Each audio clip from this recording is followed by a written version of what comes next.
So apparently the word on the street is that a lot of you have requested this. You've been waiting for this for a while. In fact, I have a comment right up on the screen from Pharrell Quadra that this was his request. He wanted this collab through Q&A. So it's here. This is Brad Graham. He runs the SF Niners, and I know a lot of you are watching on his channel. He's got a massive channel. We're co-broadcasting this. So I'm David Lombardi. I have my channel. Brad has his. Brad does an awesome job, and we've gotten to know each other through different events, including the Super Bowl this past year. But for the first time, Brad, we get to do a stream together. How's it going, man? I'm doing great, and it was funny. We were talking offline about this as well. I have been hit up a bunch of times about this collab, so we're finally making it happen. I know. We have a lot of fans and subscribers who overlap with one another, so I'm excited about this one. I think we're gonna have a good one on our hands. Yeah, and we could take this any direction that we want to because it's the off season. You're really free in the off season. I think that for my title, I put what to expect from Brock Purdy and company with Brad Graham of, by the way, go check it out at the SF Niners on every single social media platform. First, I feel like I got to interview you a little bit. I just have one question. How do you balance it all? I mean, you've got Instagram, you've got, I think this is streaming on Facebook. Yes. Obviously, it's on YouTube. You're on every single social media. Are you on TikTok too, or is this so you're TikTok too. everywhere? How do you TikTok balance? has been one that I dabble with. It's definitely kind of on the back end, but yeah, we have over 500,000 subscribers across all platforms, or subscribers, followers. It is definitely a challenge to balance, and again, like we were talking about, YouTube in of itself can be a full-time job for anyone. So balancing the Instagram, Twitter, Facebook, it's all a science almost of trying to figure out how to work each individual algorithm, and not only the algorithms, but understand that each platform and each fan on each individual platform has different wants and needs. And Mm. so it's a combination of trying to be able to know your end user as best as you can, because it's crazy. You would think that maybe Facebook and Instagram would have the same interests, not necessarily. YouTube and Twitter, not necessarily. TikTok. So you have to kind of try to find what those fans are looking for, and try to give them the best content possible. And I know both you and I are definitely focused on giving the fans the best content possible. You know what? When we talk about the different platforms and the different types of fans, I know people here watching on YouTube, maybe a few on Facebook as well. Personally, I my favorite audience has been on YouTube. I will say that I write for The Athletic, and the comment section on The Athletic is awesome. That's where you get really thoughtful content. But the comment section on YouTube, and I think it's because we have longer form content on YouTube versus these other sites, or these other mediums like Twitter or X as they call it now. They're character limited, right? So it's just kind Yeah. of short bursts, and that just leads itself to negativity, to Mhm. sarcasm, it's just not as thoughtful of an experience. We could sit here for 45 minutes right now and talk about the 49ers, and or on The Athletic, I could sit there and I could write a 2,000 word piece that actually gets under the surface of stuff, and then the community reflects the work, right? So the Mhm. community that digests the longer work, they're more likely to have a thoughtful comment, and one thoughtful comment leads to two thoughtful comments, and then it leads to a nice conversation. Has that been your experience with YouTube, that you've had a good experience with the interaction that you get on there? Absolutely. I think with YouTube, and kind of like you were talking about, you can really curate your audience in a sense, where one of the cool things about being a 49ers content creator, or a beat reporter like yourself, is there's a lot of us doing this, so you can really pick and choose kind of who you vibe with the most.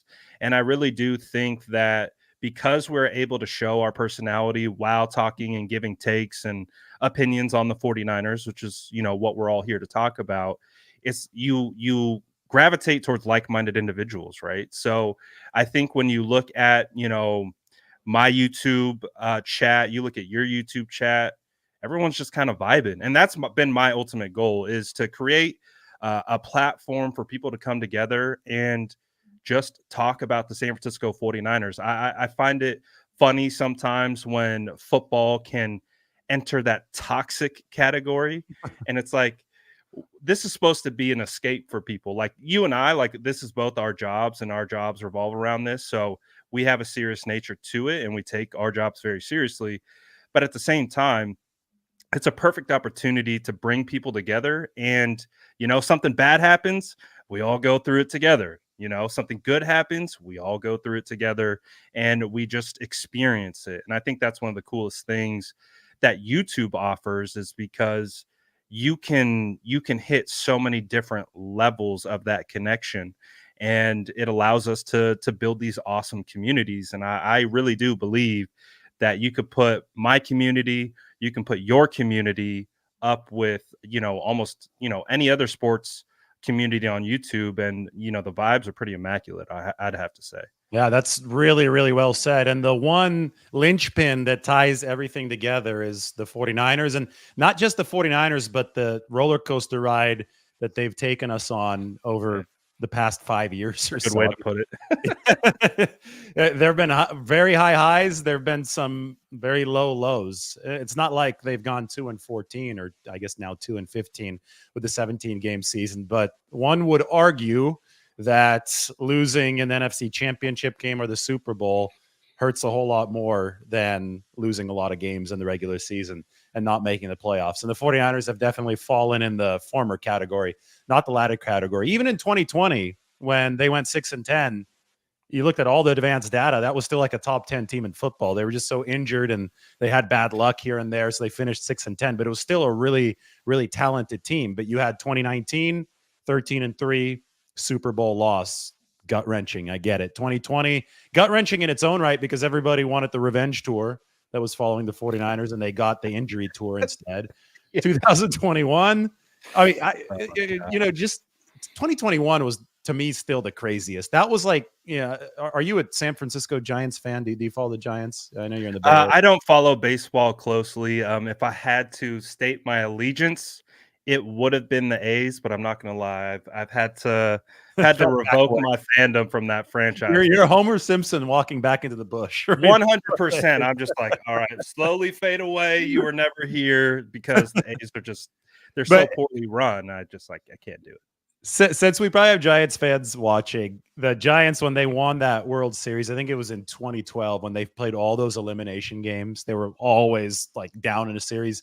That was the 2021 Niners, right? They were like facing elimination 2 or 3 times at the end of the regular season. They were down 17 to the Rams in week 18 in a must win. They came back and they won. They somehow won the game in Dallas. They had to hold on for dear life. They somehow won that game in Green Bay. And then they just like ran out of gas. So it almost, was so exhilarating. Yet I think 49ers fans will tell you it made it that much more painful when they did lose to the Rams. And then in 2022 is the opposite. They were completely dominant. They were blowing everybody out the water. They think they would have blown Philadelphia out of the water. If you talk to the 49ers, that's a debate that's probably going to go on forever. But Brock Purdy got hurt. So obviously that didn't happen. In 2023, they did blow Philadelphia out of the water. But we all know what happened in the Super Bowl after they made it. So, boy, it's just been an insane 5-year run. That's why I put the question on the bottom of the screen. That's going to be the topic, our general topic today. What can we expect from the 2024 49ers? Well, you did a very eloquent job of bringing me back to some of those PTSD moments from those seasons. You're welcome. No, but in all seriousness, that 2021 season was absolutely wild, because I feel like we can pinpoint that season going in one different direction just based on that Deebo Samuel screen that went for a touchdown against Chicago. Yeah. I don't know how you feel about this, and I'm very curious, because I would assume you were there. I wasn't, but it felt like Jimmy was kind of on the brink of getting benched in the potential at halftime. And it feels like that play, I don't know if it just sparked everything, brought everything together, because the 49ers, like even Brandon Ayuk, remember Brandon Ayuk was in the doghouse. He had that one block coming all the way across the field. He was blocking probably 30, 40 yards downfield for Elijah Mitchell. Mitchell got about an extra 10, 15 yards from that. And I think that's where the light bulb went on for Ayuk. I even asked Ayuk about that, and he was like, yeah, that was a really crucial moment in his career. And it felt like it was just a crucial moment for the San Francisco 49ers in that entire season, because it felt like that it was hinging on that Deebo Samuel screen and the butterfly effect that came from that almost led to a Super Bowl appearance in the end. Definitely didn't feel like that's where it was headed. They definitely felt a big need to win that game. In retrospect, they absolutely had to win that game because they delivered on the playoff berth by the skin of their teeth. But at the time, the season was at best teetering. Right. I don't know if Garoppolo was about to be imminently benched, because I do remember that the defense was leaking oil at that part of the year. That's around where they moved Eric Armstead from end to tackle. That was another big adjustment that they made. And they went from like the number 23 run defense to the number 1 run defense with that move, because pairing up Eric with DJ Jones in the middle was huge. I don't know if that was before or after the Arizona game where they lost at home. I'm going to have to look. I believe they still lost Arizona maybe the next week, right? That was week 9. I think the Chicago game. Yeah, no, that was week 9 was the Colt McCoy game. Yes. So you're absolutely right. My point is that it didn't get fixed fully until the defense was able to get its shit together. Pardon my language. The defense got smeared. I mean, they were. I still remember Drake Kirkpatrick getting run over by Benjamin in the fourth quarter the next week. And Garoppolo played well in that Arizona game, but the defense gave up 40 points to Colt McCoy. So it was the Monday night game against the Rams in week 10 where that was another big Deebo game that I thought the whole team started firing on all cylinders. But I agree with you. I thought that the offense needed what you were talking about. The offense came to play against Chicago in the second half, and then the defense the offense was ready in week 9, but the defense wasn't there. But that game against the Rams was the get well game in Monday night, right? Yeah. Monday night, Deebo. Yeah. I thought Garoppolo was really efficient. Yeah. From that point on, I think the only hiccup was Tennessee, right? Oh no, Seattle and Tennessee. They lost both of those games. Yeah. And then that Bengals game that went to overtime, that was a huge one as well. I think Ayuk had the walk-off touchdown in that one. Yeah, that 2021 season was a roller coaster, but I think, the point of the 21 season that we're talking about was the expectations. And I think in that year, obviously Raheem Mostert and Jason Verrett went down week 1 against Detroit. Yeah. And then they kind of went on a skid, right? They lost Green Bay, they lost to Seattle, and then it was just a skid up until that point. I think they lost 4 in a row, if I'm not mistaken. Yeah, they went from 0-2 to 2-4. Oh, 2-0 to 2-0 to 2-4. They lost 4 in a row. Right. So the expectations for that year were kind of all over the place, right? Because that was also Trey Lance rookie season. I just think 49er fans were kind of along for the ride. But I think if we transition that into 2024, I think the expectations are the highest it's ever been since I have personally been cognizant of covering the San Francisco 49ers, not only in what I'm doing, but as a fan, even just purely prior to that. Like, I was 6 years old in 94. So that was really the last time, that the 49ers were, I think, would be considered dominant. And then from that point on, my experience as a 49er fan has been, it was Mike Nolan, Singletary. Then you land Harbaugh, and you're like, oh my goodness, here it is, what we've been waiting for. And you see all the talent come together with the addition of the coaching staff. And then it was like, boom, that's done. And then we were back on this road of hoping. Well, I think this year in 2024, the expectations are, we know what the expectations are, and it's hoisting that 6th trophy at the end. So it's going to be fascinating to see, obviously, how it all plays out. But I would say, I don't know how you feel about this, but it does feel like this is the highest, loftiest expectations that the 49ers have had in probably 2 decades. Well, objectively speaking, they are favorites to win it all. They are also favored in every single game, which you rarely see. All 17 games they're favored. That includes a game against the defending world champions, the Chiefs. That includes, I mean, there's a tough road stretch. I think the toughest one is at Green Bay, late November, followed by at Buffalo on December 1st, with Thanksgiving in between, which means 2 cold weather games and 2 cross-country flights, or 4 flights technically, right? You're flying back and forth.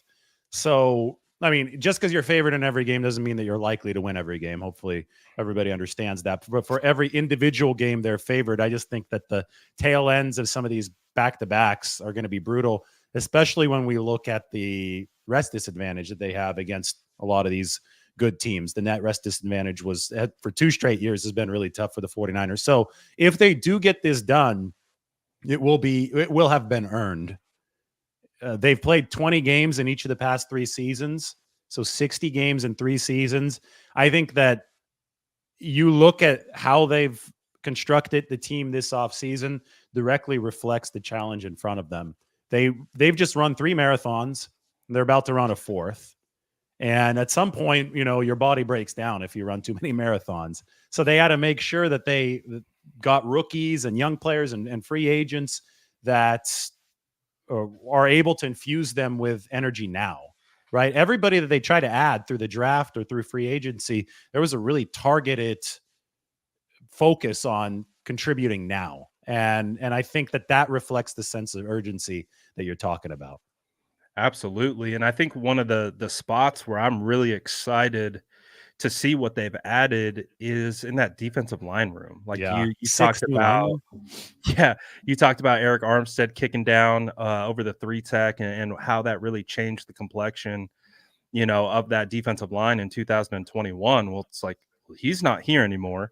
You have obviously Nick Bosa and Javon Hargrave, but you add Malik Collins, Leonard Floyd, Jordan Elliott, you bring back Kevin Givens. And I'm one of the additions I'm most excited about. And I actually want to ask you about your thoughts on is Yetur Gross-Matos. I even was watching the 49ers State of the Franchise that they did a couple days ago. And I thought it was interesting how Sorensen talked about Yetur Gross-Matos a couple times and how they feel he fits what they're looking for, not only in the short term, but they also discussed like the issues that they've had with bringing in guys on a 1 year. You know what I mean? 1 year deals. Like I think of Arden Key, I believe he was brought in on a 1 year deal, and then he had the 6 sacks, and he was able to leverage that into a different contract. I know they traded for Charles Omenihu, but they had about a season and a half with him before he signed the lucrative deal with the Chiefs. I feel like Yetur Gross-Matos kind of fits that mold of a guy who can play base down edge like we saw from Cleveland Farrell last season, but he can also kick inside in those NASCAR packages and really rush over the guard. So I'm really excited about Yetur Gross-Matos, obviously Leonard Floyd, but man, I'm really curious to see what your thoughts are on the new additions and what you've seen from OTAs and minicamp. Well, it's funny that you said that about Yetur Gross-Matos because I just talked to Chris Kasarik a couple weeks ago, and the article came out, I think, yesterday. I'll put up the Yetur Gross-Matos answer on the screen in a second. You could see how he's going to fit in, and you could see all the new acquisitions I highlight in teal, so you could just see how they reworked this defensive line with Malik Collins, Leonard Floyd, Jordan Elliott, Yetur Gross-Matos. You've got typically an 8-man rotation, right? That plays on game days. Maybe 9 will be active, but typically 8 are going to be rotating through. And that means that in general, you've got 4 defensive ends and 4 defensive tackles as part of that rotation. Yetur is the player that they're looking at to play both for sure. And I love it. With Chris Kasarik's answer, I think you're going to love this because you sounded just like Chris Kasarik talking about him, Brad. I'm going to put this up on the screen so we can read along as it goes. So I asked him essentially what, the exact topic that we were talking about. Does Gross Matos, this is my question, does Gross Matos have the same type of adaptability as some of your past D linemen who have played both outside and inside? Here's what Chris Kasarik said. It was one of the characteristics that really drew us to Yetur. We've had that through the years with Arden Key, Charles Amenahu, different body types. We felt like we wanted to add a dude that could legitimately do both at a high level. We can utilize his quickness and his ability to get fast on edges, to get fast edges on guards, similar to what Arden did. But you've got to first be able to play outside before you could do any of that. He's got 275 pounds behind that length, really good edge setter against the run outside. The speed, the power that he can generate on the outside really jumped off the tape. When Carolina moved him in over guards, you really saw his pass rush come alive, working edges against guards with finesse and technical hand use. And that I knew that you're going to be rubbing your hands together. That last line, because remember the tape from the Panthers? They started moving him inside late last year, and he was borderline dominant in very, very limited reps inside. I don't think they used him right. I thought they should have done that a lot more. So, I mean, you're rubbing your hands together. I think Chris Kasarik is too. I think that's the role he's going to play. Yeah, I love to hear that. I mean, that's a phenomenal answer. Obviously, it's how I've kind of envisioned after, we signed him. And I'm not going to lie, David, like when I heard we signed Yetur Gross Matos, I was like, oh, because I'm a big Brian Burns guy. So, which everyone already knows. But essentially, what I was really hoping for was that speed off the edge. Well, the 49ers addressed that with Leonard Floyd, and you kind of get some of that reminiscing of the 2009 defensive line where you had a rookie Nick Bosa and D Ford. It was just power and speed, and the combination of those two meeting at the quarterback with, at the time, Defoe and Eric, who were just felt like they were gobbling up anyone you'd put in front of them. I felt like that was the most dominant we've seen the 49ers defensive line. And I feel like you're able to get that Leonard Floyd speed. And then after we got Yetur Gross Matos, I was like, well, he's not that high end speed guy. And then I was like, all right, well, let's take a step back and let's watch the tape and try to pick up on how he wins. And then you start to see he's a dominant edge setter. And I think 49er fans really started to understand and grasp Clelin Ferrell's significance last year when he was out throughout the playoffs. And you're like, wow, they keep running to his side. It's just they keep getting all around the edge over and over again. It was like, yes, because Clelin, although he wasn't generating a ton of sack production, he was a great edge setter in base downs. And you lose that with him going to the Commanders. And so the 49ers, and I love the thought process here, is they identified a younger and a potentially more explosive option that could not only do what Clelin Ferrell does, but can also do a combination of, just like Kosurik had mentioned to you in the article you'd written up, is that he can also do it over the guards. And you take his length and you combine that with the shorter arms of guards, less nimble, and you can really make those guys pay. And I think that's why we, talking about Eric Armstead, Eric had so much success over the guards for that same reason. And so I'm really excited about Yetur Gross Matos. Really excited about Leonard Floyd. I'm curious about how Malik Collins and Jordan Elliott are going to fit in, but I'm really excited to see how this new look defensive line is going to come out. Yeah. So, I think this was obviously a problematic run defense last year. We talk about it a lot. It slipped down to like number 26. It was bad. I mean, and we just talked about it a few minutes ago in 2021. They were number 1 in the league when after Eric Armstead moved inside to pair up with DJ Jones. And that leads me to what I think were the two things that were really missing from the defensive line against the run. One was the edge setter in the playoffs, especially after they lost Clelin Ferrell. A lot of people don't talk about what Sansom Ebukam had brought to the team the previous 2 years. True. So they had to replace him as an edge setter. It was a big problem on the side opposite of Nick Bosa. And then 2, they haven't had a nose tackle type that has a real nose tackle type that with explosiveness, because you need explosiveness in this scheme because it's the wide 9.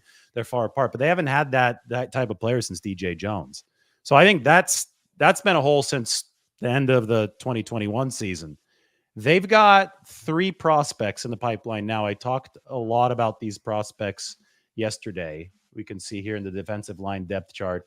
And I think that if they're going to be a dominant run defense, one of these 3 guys has to enter the rotation this year. They can win the Super Bowl without that happening. They'll just have to be a more offensively oriented team. But if Clea Davis or Evan Anderson, the rookie out of Florida Atlantic, or Shaquille Brown, who they just picked up off a tryout, he was with Tennessee last year, one of those 3 guys enters the rotation as a solid double team absorbing, nose tackle type on the inside, then I think that really unlocks this defense's resurgence back into the top 10 in run defense. What do you think about that particular hole?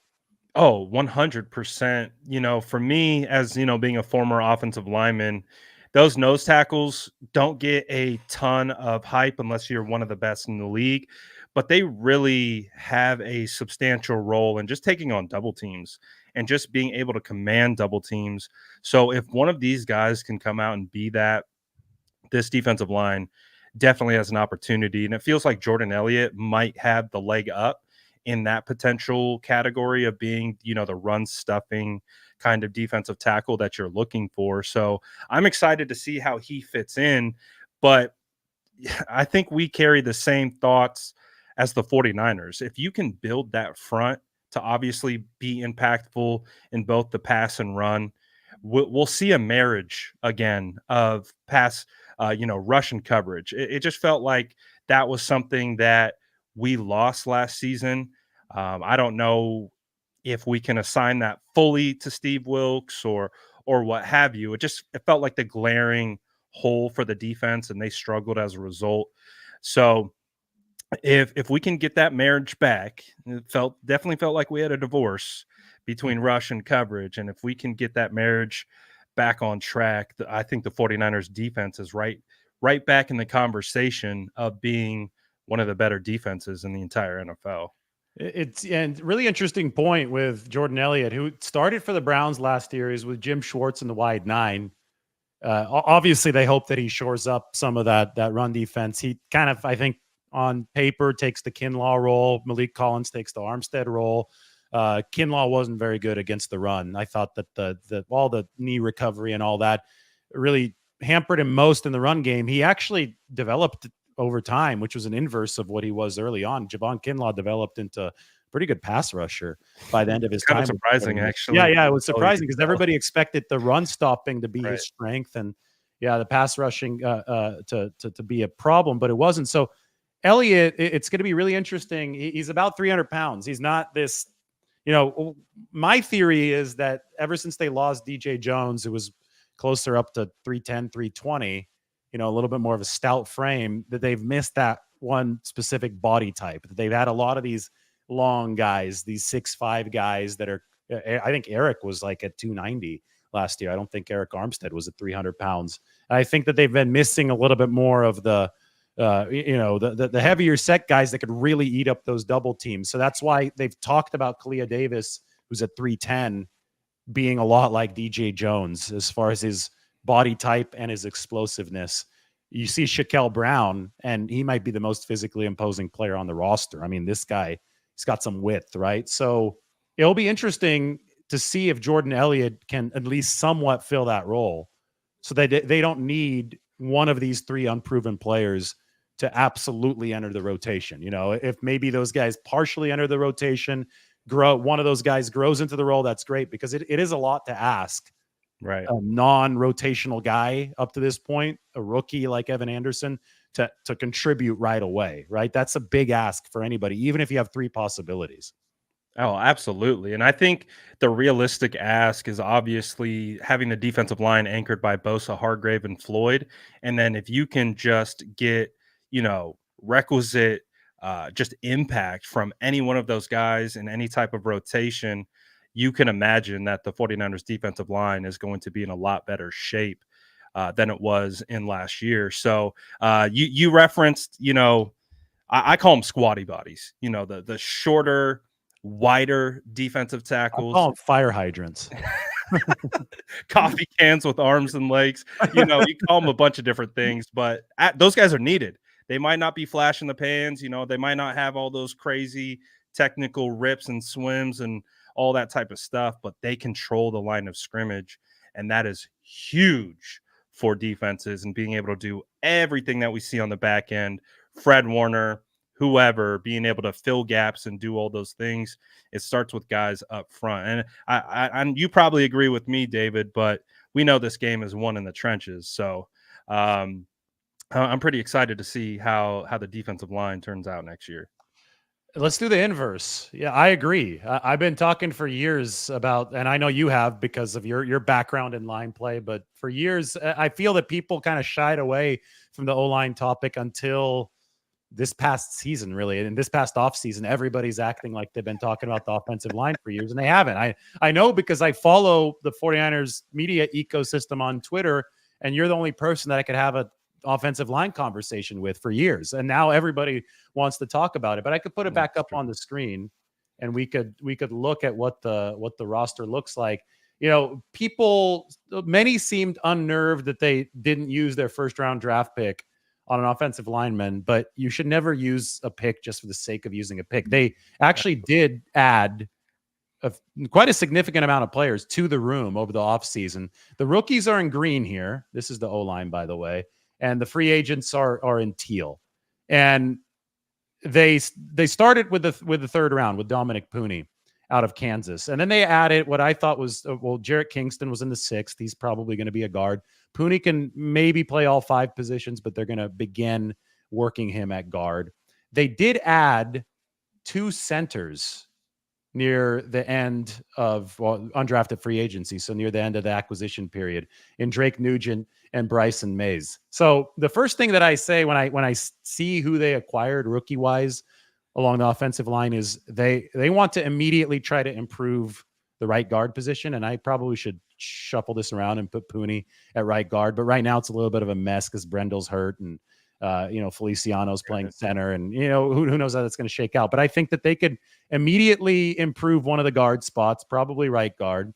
And I can tell they're chomping at the bit to improve center. And that may not be this season because there's a lot of cerebral knowledge involved there. But down the road, they've got many, many guys on this roster now, Brad, that are capable of potentially playing center. Yeah, no, to your first point about fans really wanting that first round offensive tackle. Me being the offensive line guy that I am and loving talking about offensive line. And of course, yeah, get me the best offensive lineman possible in the earliest round. Even I was like, guys, I don't think they're going to take offensive line in the first round. Like, I just don't see it aligning with the talent there and the value in which they're at. And I've said it a lot, and it was really cool to hear Forster talk about it. He's like, man, you can find starting caliber offensive linemen 2 through 5. And I say, you can find starting, especially on the interior, you can find starting interior offensive linemen like clockwork between rounds 2 through 5 every single year. And so it does appear that the 49ers feel confident in Colton McKivitz. And obviously he's become, a big point of emphasis for the fan base. And I understand he's given up a decent amount of pressures, gave up, I think top 10 in the league in sacks. So the statistics, bear out that he had a, below average season. I would say he had about an average season. And I do think he has room to improve.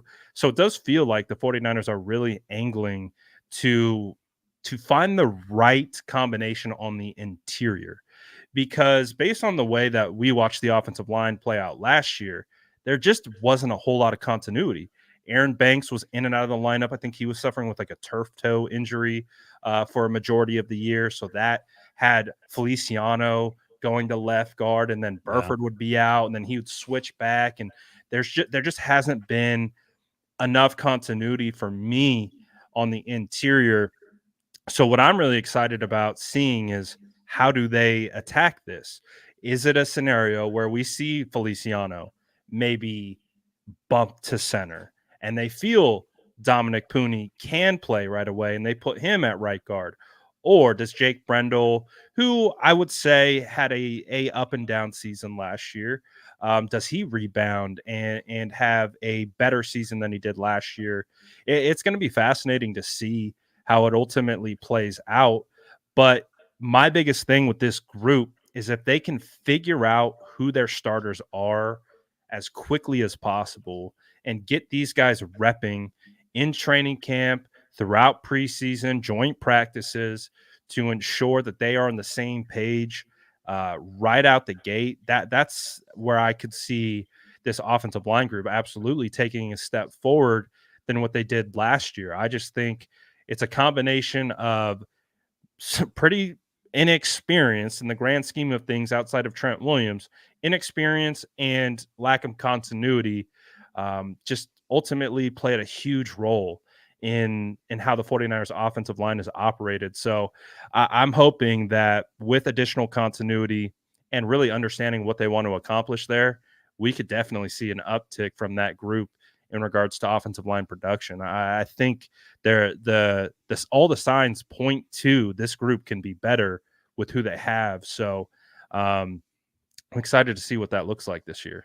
And it will all start with center. I think there's a big domino effect that happens based on what happens at that position, because Brendel's dealing with a knee tendonitis.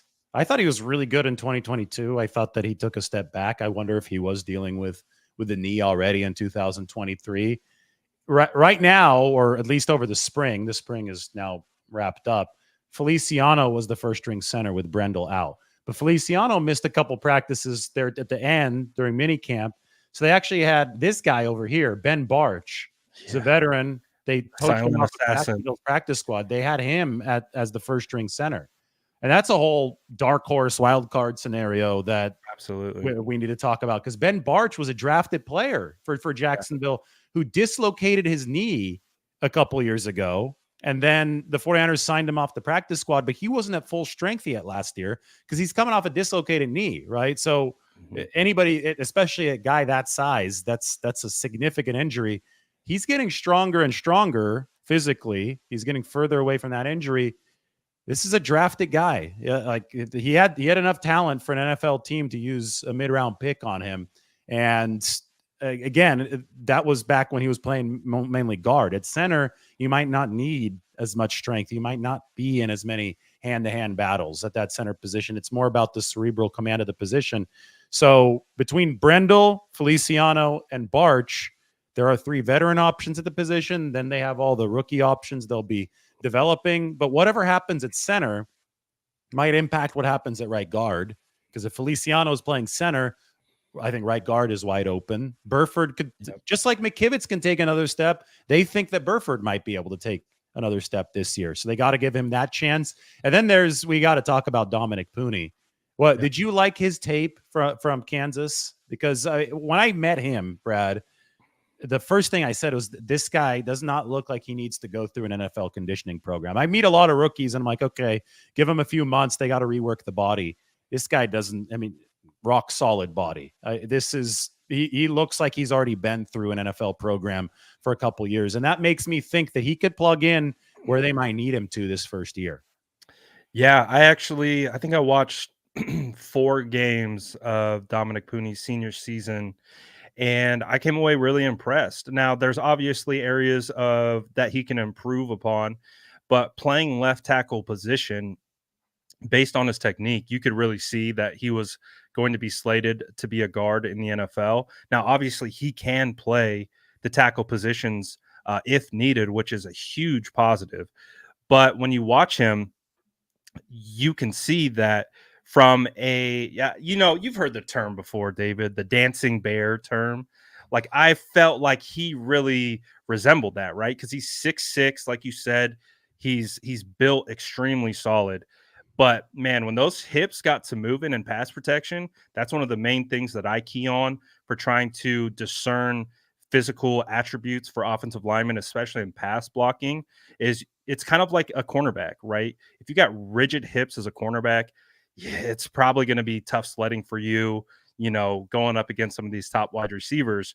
Well, the same thing applies for offensive linemen. You really have to be able to have these fluid hips because they're constantly working leverage, right? They're trying to set you up on the outside, counter inside. They're trying to set you up outside, speed the power straight through you. So it's a game, right? You're constantly trying to win the leverage battle.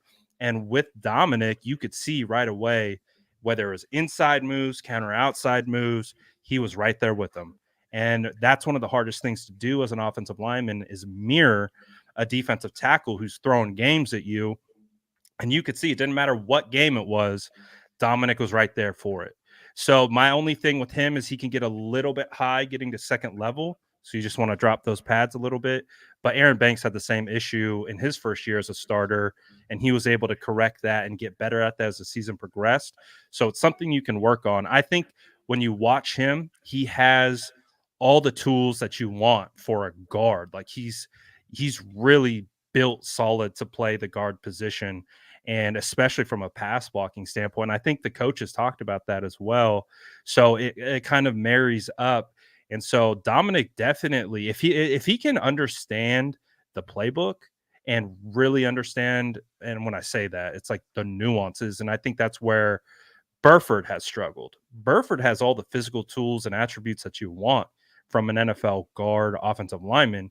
He has just had issue acclimating to the smaller nuances of playing the position. And because of that, he finds himself out of position, and then the offensive line as a whole struggles. And so I do agree. Spencer Burford has the opportunity to make a huge leap because he already has the physical traits. He already has what you want from that regard.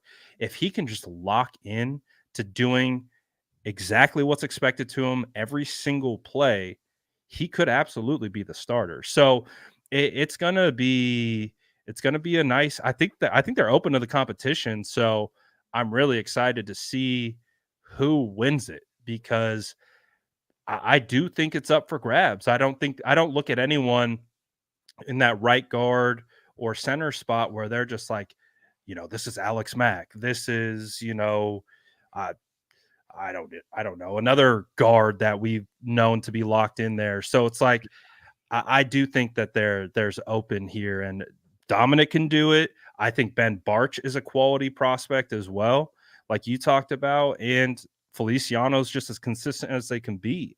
So man, I'm excited. It's one of my favorite matchups that I'm looking forward to for training camp.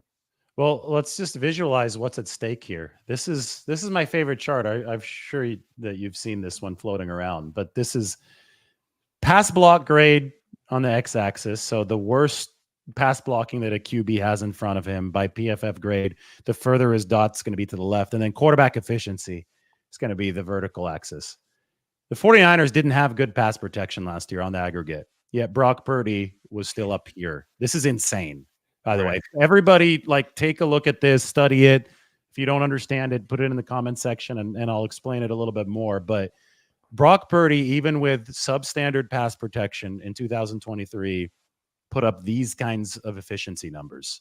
So just imagine if the 49ers can get it to the middle, get this to the middle of the pack, pass blocking, let up on some of the lapses. We saw a lot of those lapses in the Super Bowl, the most famous one being from Spencer Burford against Chris Jones on 3rd and goal in overtime.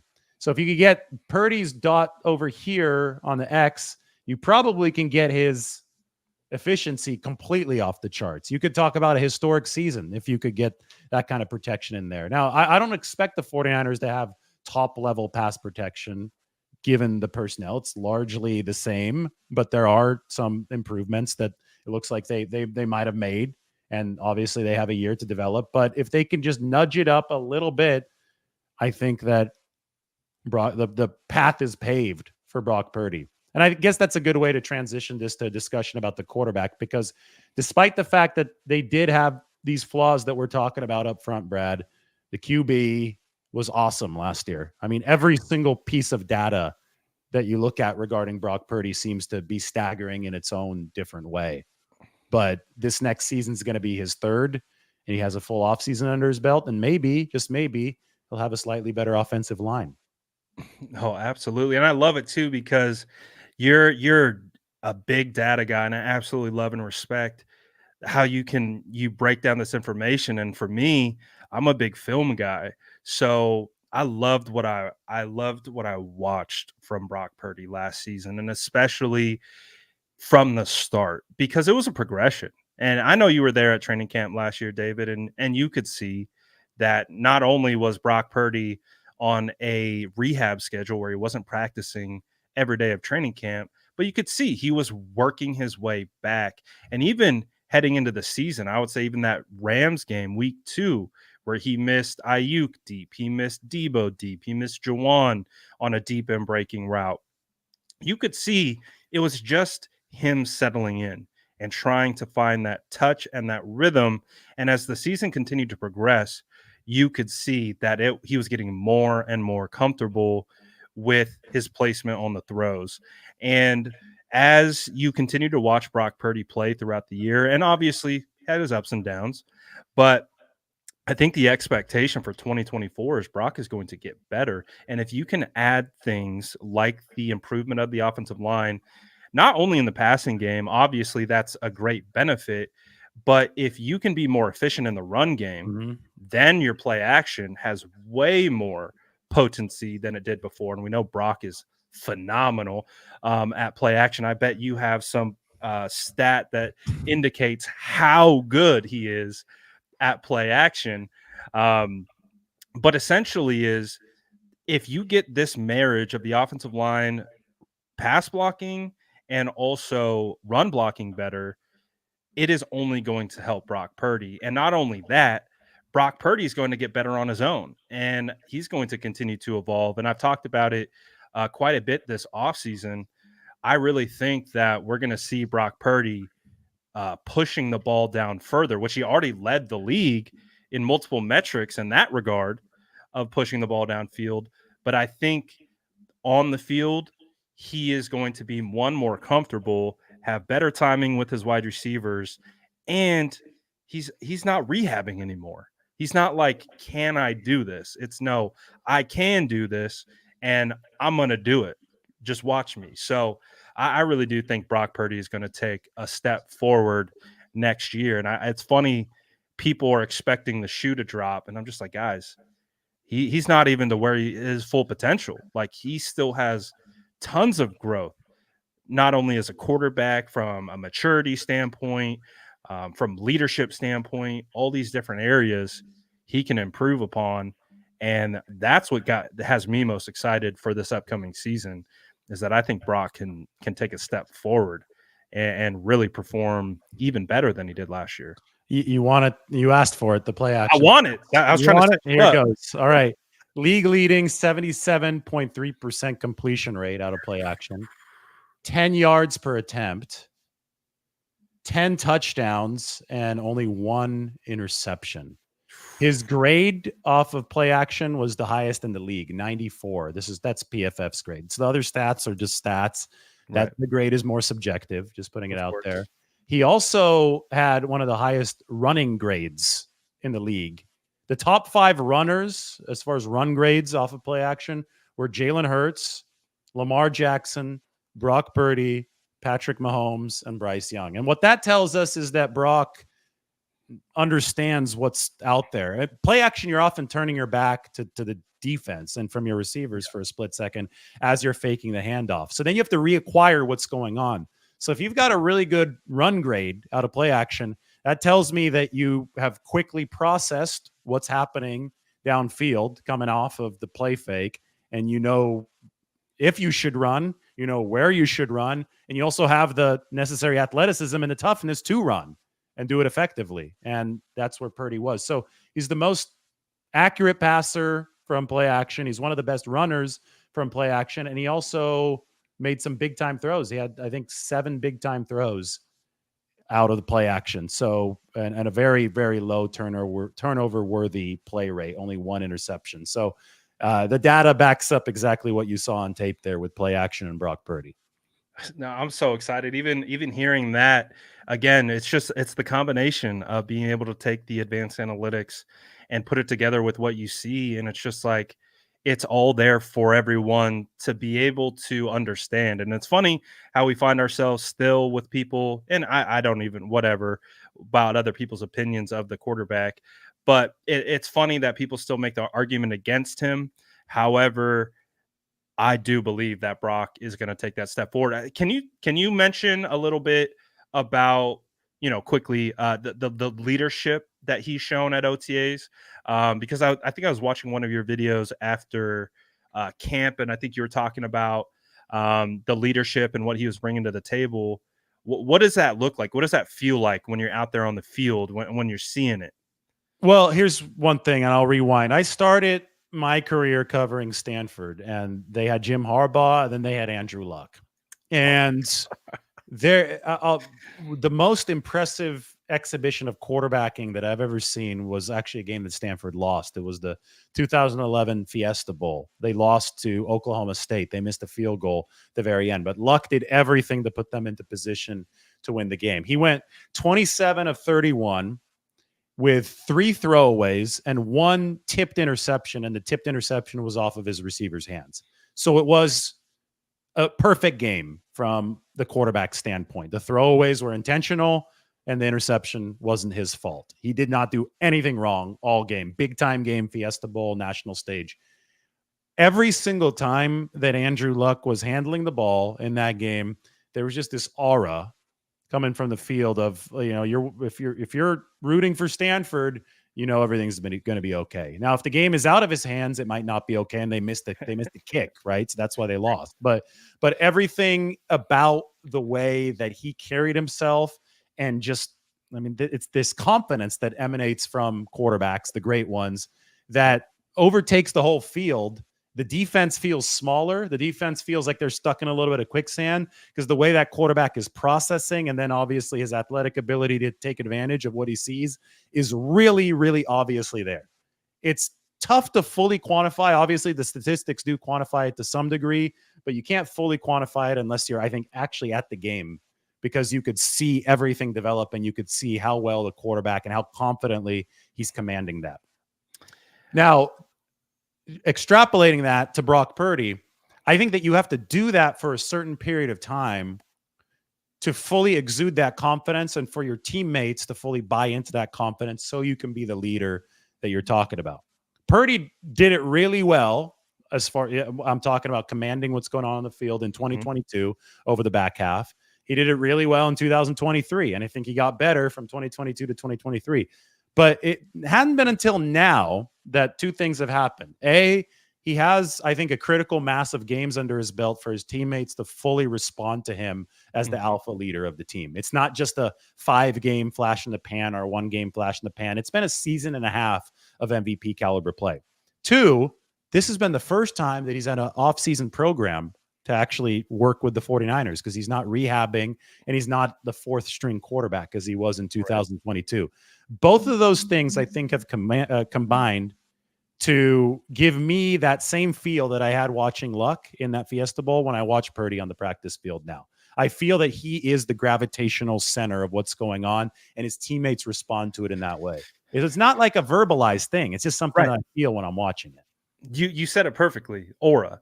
It's it's exactly what it is. And it's funny because I got to basically shadow Brock for about 4 hours at his football camp, and that was a really cool experience. And I also got to talk to him, but that was the exact takeaway I took of just kind of being around him, is he has this aura of just being extremely confident in who he is. And I think, especially when we evaluate athletes, right? You can tell sometimes without even hearing or speaking to someone that they're having a confidence issue. You can kind of see it in the body language. You kind of see it how they move. And there's just something about the way Brock goes about his business that I remember talking to him. I'm like, and I'm thinking while I'm talking to him, like, you're 24 years old. And he just has this command of himself that you can feel like it's a tangible, almost aura. And so I can envision what you're talking about, and basically putting that on the football field in a situation with a bunch of guys he's gone to battle with at the highest level and has gone through the ringer. I think too, one thing that you can also do to help build a connection with your teammates, at least as a 49ers quarterback, is get eviscerated by the media. We saw it with Jimmy Garoppolo, right? Remember how the players would just rally behind Jimmy, and I think it brought the locker room closer together. We saw the same thing with Brock. People were coming after him, even when he was considered. It was a roller coaster year because you had that 3-game stretch where they lost 3 in a row. People were questioning Brock and his capabilities and if he should be the quarterback. And then he goes on a tear. And then you have the Christmas, I think it was Christmas Day game, Christmas Eve, The night in of that Christmas Day. situation.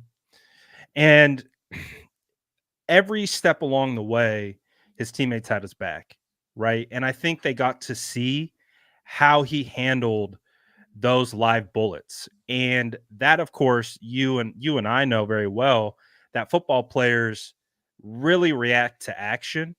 And I think when they could see a guy like that in that role handle it the way he did, man, it's hard. It's hard not to go to bat for a guy like that. And so also internally for him, he I think he's so confident in himself and what he's capable of that it's aura. It's who he is, and his teammates respond to it.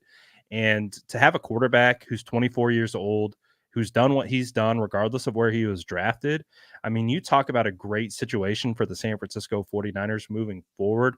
I mean, that's huge. A guy to be able to command an offense or a team of all pros, future Hall of Famers, under a head coach as demanding as Kyle Shanahan is.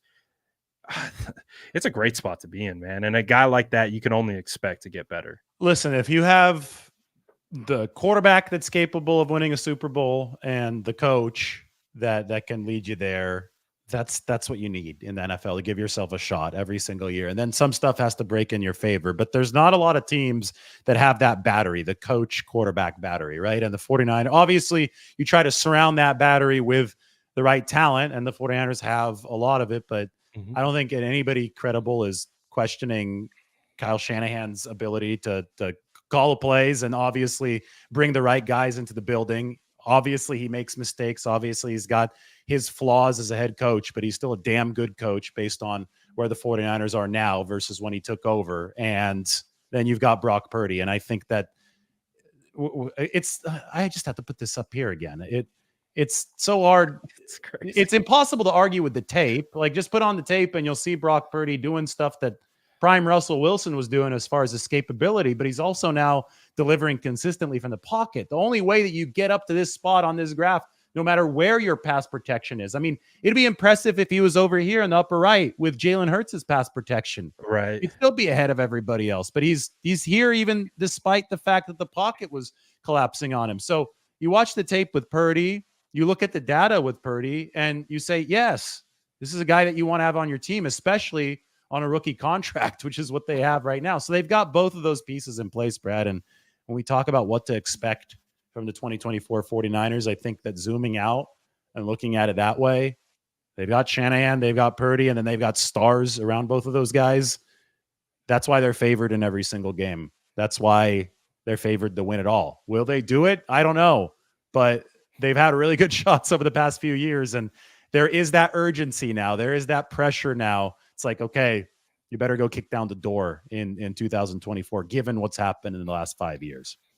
Yeah, and I know we started, the show with kind of talking about the tormented 49er fans of the last last 2 decades or so, but it truly is a great situation to be able to expect your team to be in the Super Bowl and to expect to be winning it. Now, obviously, we understand you got to play the whole season. You got to get through the playoffs. The players have talked about how difficult this road is. I think anyone who can rationalize how difficult an NFL season is understands that it's not a shoo-in that the 49ers are going to return. But we also understand, too, in that same breath, how difficult this is and the marathon that they're about to go on again. And having a guy like Brock and Kyle at the helm, regardless of what their perceived limitations are or where they are, we expect them to continue to grow. It's a great spot to be in. So the expectations should be extremely high for the 2024 San Francisco 49ers. Get ready to be tortured over the course of the year, because anytime that happens, I feel it's a little less fun for fans watching the team. Now, the end result might be something that you really, really love and really like, but the journey to get there is going to be stressful as hell. I think we could say that with 100% certainty right now. Even if they're blowing teams out, people are going to be stressed out, because, Brad, they could be winning games by 30, as they were at one point to begin this last season. But, there'll still be the people that say, well, just wait till the divisional round of the playoffs. Just wait till the championship game. It'll be a lot like the 94 Niners, in that you can't really prove anything during the regular season. Everybody's just waiting to play Dallas in the NFC championship game. So in much the same way, I think it may be everybody is sitting around waiting to play Kansas City in the Super Bowl, which is why that Kansas City game I think it's in October, maybe early November. I think it's in October. I think that's a big deal psychologically. Just one of those where you would like to prove that you can beat those guys, even if that game doesn't have the high stakes as a Super Bowl, because then maybe you play that Super Bowl, at least on a psychological level, downhill instead of uphill. That's just my thought entering this season. Oh, David, I had a coach tell me one time, and it really clicked, and it's stuck with me ever since. And I've heard other coaches talk about it, so it's not like an original thought or anything. But essentially, he was like, listen, like, to try to like get me to calm down a little bit. He's like, football, this game that we play is 85% mental. And the rest is physical. The remaining 15%, that's how high you can jump. That's how fast you can run. That's how far you can throw. He's like, the best ones in this game are the most mentally prepared and can withstand the storms that come along with being a football player. And you talked about it with that Chiefs game. I've had fans tell me that game doesn't matter. They say, "Oh, we don't that Chiefs game in the middle of the year, it's a regular season, doesn't matter." And I just had to respectfully disagree, because just like you said, there is this mental hurdle that this team has to get over. And under the Kyle Shanahan regime, guess who that big hurdle has been? It's been the Kansas City Chiefs. You go back to when, Jimmy Garoppolo tore his ACL. It was week 3 in 2018. It just feels like the Chiefs, in whatever capacity, have had this. I don't even know how to explain it. They just had our number from the 49ers perspective, and that game to me has a lot of juice to it, because I can remember the Brock Purdy's first regular season appearance came against the Chiefs, and that game, that was, I think Christian McCaffrey was on the team for 2 days. It was McCaffrey's first game too. Yeah, but I could feel the tension and the kind of hype about that game in the stadium, because it was the Kansas City Chiefs. Mm-hmm. And even more now, you take on the Super Bowl. That game is huge. I really do think, from a mental standpoint, for sure. Well, the parallel, I think, and the 49ers hope that it follows this parallel, is Dallas in the 90s. And they lost to Dallas in 2 straight NFC championship games. And it got to the point where Carmen Policy, who was the GM at the time, was with Eddie DeBartolo, the owner, in the elevator at Texas Stadium after they lost to Dallas the second straight time. And Eddie DeBartolo told Carmen Policy, you need to do whatever it takes to beat the Cowboys this offseason. He was fuming. He's pissed off in the elevator. I don't care what you need to do. Go get the guys we need to get to beat the Cowboys. And then Carmen Policy told the newspaper to preview the next 94 season. He said, if we lose to Dallas, we die. So those were the stakes in 94. They played Dallas in the regular season. They beat them 21-14 at Candlestick. It was week 11, 2014. Then they beat the Cowboys in the NFC Championship game, also a Candlestick. Talk to anybody, either on the sideline, actually played, talk to Steve Young, talk to any of the coaches, talk to Carmen Policy. They will tell you that regular season game was a huge deal. Now, yes, of course, like, the 49ers can still win the Super Bowl if, they lose last minute nail biter to Kansas City at home in October. It But doesn't mean anything against the division or in the yeah. Of course, technically it won't matter, right. but it's the mentality that matters. And I guarantee you that if the team is taking the same mentality as some of these fans that are saying it doesn't matter, they're not winning a Super Bowl this year. If the team is not ready to play against a team that's beaten them twice in the Super Bowl, if they're not competing to win, they're not in the right headspace to win a Super Bowl. So that's what matters. And I think that the results usually follow the process, right? So if they enter the game with the most talented roster in football with the right mental process, more likely than not, they're going to win, because that should happen. They should take that next step against Kansas City. But Kansas City has had that psychological edge against them, mainly because of the guy wearing number 15 for Kansas City. And that's what the 49ers have to overcome, maybe with their lucky number 13 on the other side. So, well, it's funny too, on the inverse, look at Dallas right now. They have a hard time getting past the San Francisco 40. It's almost a mental thing with them. And the 49ers will be playing Dallas, and I can guarantee you they're having the same conversations or the same mental processes when it comes to, like, this is a team that we have to get over the hump. Green Bay, we too. are going to go far. Green Bay as well. Absolutely. Yeah, because Green Bay, that's now bridged Rodgers to Jordan Love. And go back to, I think this was 21. Yeah, I was 21 when Green Bay actually beat the 49ers in week 3. Sunday Night Football. Don't tell me the regular season doesn't mean anything in these situations. Aaron Rodgers was more fired up than I'd seen him after any win when they beat the 49ers in week 3. And then you say, okay, why was this? Well, remember he lost the 49ers back in the previous era against Harbaugh a couple times in the playoffs, that big regular season opener too that he lost. But then they lost in 2019.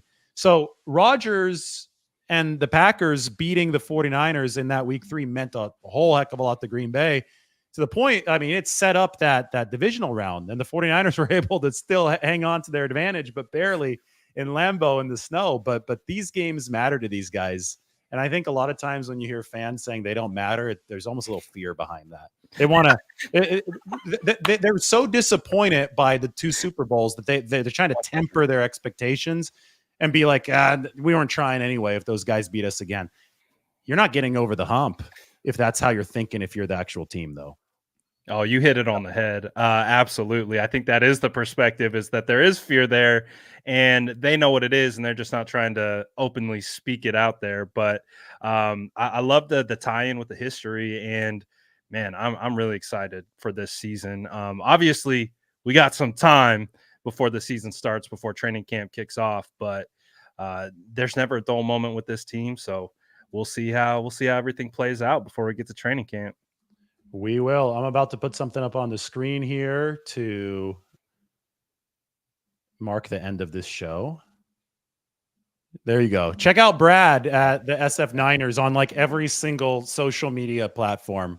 And Brad, it was awesome to do one of these. This was really cool. Kind of brought everything full circle. And I'm sure that we'll talk more of the offseason. You're doing some kind of crazy road trip across the country, so you'll probably be a little bit out of pocket, but you deserve time off. You work so hard.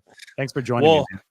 Dude, I'm going to have to get on the David Lombardi content stream, because you're always traveling and always incorporate your travel into your videos. Hey, don't be surprised if you see a little bit of on the road content coming up mixed in with 49ers, taking a little bit of a page out of Lombardi's book. But you do such a phenomenal job, not only with your coverage, engaging with your fans and your subscribers, that I'm really excited that we actually were able to get to do this. And like you said, we've connected a couple times, whether at the Combine or at the Super Bowl.